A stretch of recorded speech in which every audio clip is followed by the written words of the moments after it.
My shoe is the center of my attention. You're gonna notice my shoes, then you're gonna work your way up. In the sneaker culture, we say, I make shoe contact before I make eye contact. Today, sneakers are a lot more than just athletic wear. The shoes are fashionable and some sell for top dollar. The sneaker market is surging. Just last year, the U.S. sneaker industry grew 8% to $17 billion. So a sneakerhead to me is a person who just really loves sneakers. I mean, it's definitely a shoe connoisseur, you know, being informed about what's going on in the culture. Somebody who enjoys the history of it, just the overall art of the shoe instead of just the latest release. I see stuff and I like it. Like, I don't care if people like it or not. Like, if I like it, I'm buying it. You have variety. You don't need a lot of hype shoes. You don't need a lot of general releases. You're kind of balanced with the sneaker culture force. When you grab the shoes that you like, even if everyone doesn't like it, to me, that's the best form of a sneakerhead. Once you get to this many shoes, it kind of just, it never stops.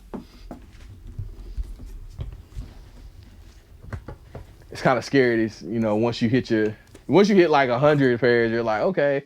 And you're like 300, you're like, how in the world do I have over 300 pairs of shoes? And it's weird. It's weird to me to even say it when people ask me, like, how many pairs of shoes you got? I literally tell them, I stopped counting at 300. Like, once you hit 300, like, it don't even matter no more. Like, you can't, I'm done. What's up, everybody? This your boy, Mr. Miller, checking in live from the basement of Miller's Corner. I want to be an influencer when it comes to Little Rock. Teach kids how to take care of their shoes. Teach parents how to buy the shoes economically. I've reached tons of people just talking about the culture. So I hope that this brand that I built and my page and my influence grows to where people can be more united in the state of Arkansas. Good luck to everybody. Make sure you tune in, subscribe, like, share, do everything you need to do. Holla at your boy. I'm out. A good pair of shoes means a lot. I remember, like, when I was in high school, that's really when I started liking sneakers. It was like a confidence boost. And sometimes your parents, even if they can afford them or not, they just won't buy you sneakers, especially because they cost like $100. Options. This is a dilemma of the day. Which shoe do I pick? Vintage stuff is always good.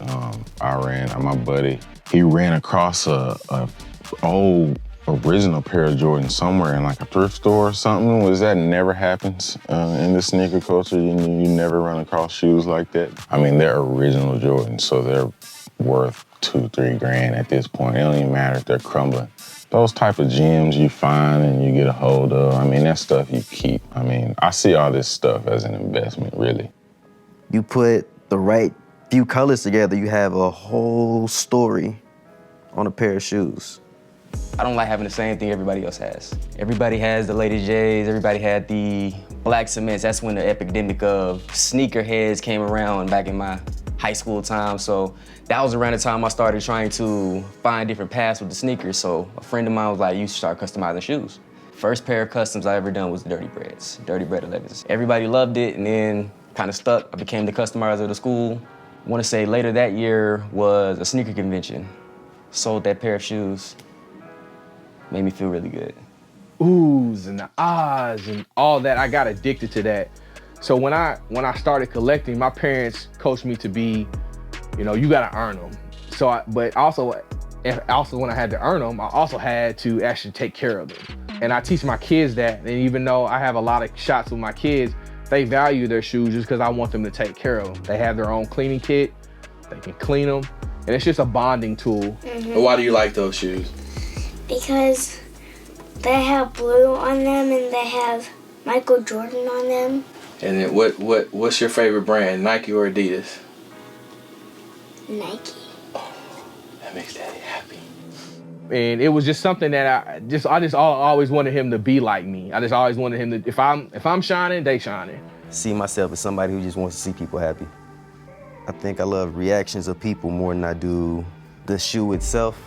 End of the day, I would love to do this as me being a good person to people. Say birthdays, holidays, just give people. No charge involved.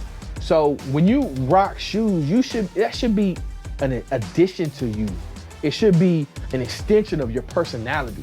It should be raising the bar of what everybody else is wearing. I just grabbed like 3 pairs last week, so it kind of doesn't stop.